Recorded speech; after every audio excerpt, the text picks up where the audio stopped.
This is an explanation of how subsets work with sets. So if every element of set B is also an element of set A, then B is said to be a subset of A. And this is written like this up here with a little symbol between B and A.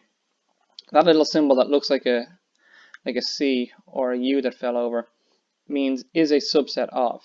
And if you draw that symbol with a line through it, it means is not a subset of. Let's just look at a quick example of this. We've got our set A over on the right. And let's say we put together a different set. We'll call it B. And say within that set we had 1, 3, 5, like that.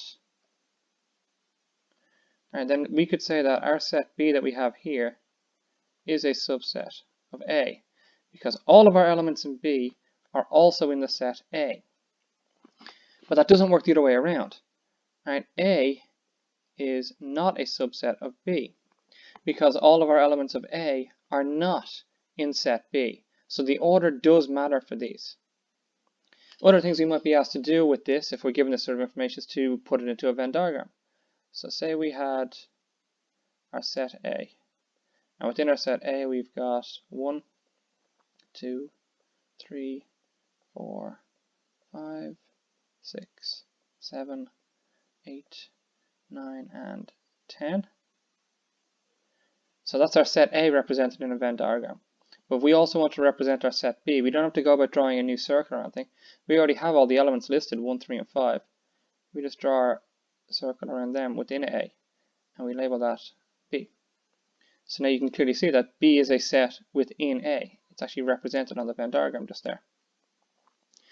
Other things we could be asked about with this is we could be given the set A, and we could be told something like D is the set containing all even numbers and is also a subset of A. So say we were to list all that out, we'd go 2, 4, 6, 8, 10. And we wouldn't go any further than that with even numbers, because any even number larger than this wouldn't be an A, so D wouldn't be a subset of A anymore. So that's how we would do that.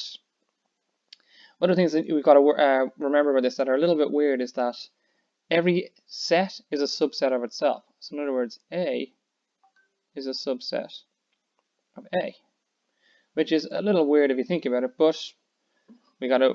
It does kind of make sense. Like if we drew another circle inside here around all the elements, we could create another set that fits in for A.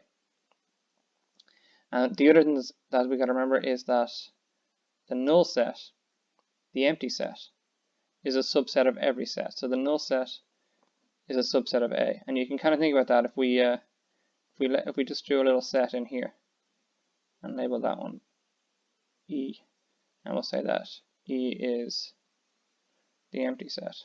So you can kind of see how E ends up being a subset of A. So the empty set is a subset of any set. And that is that.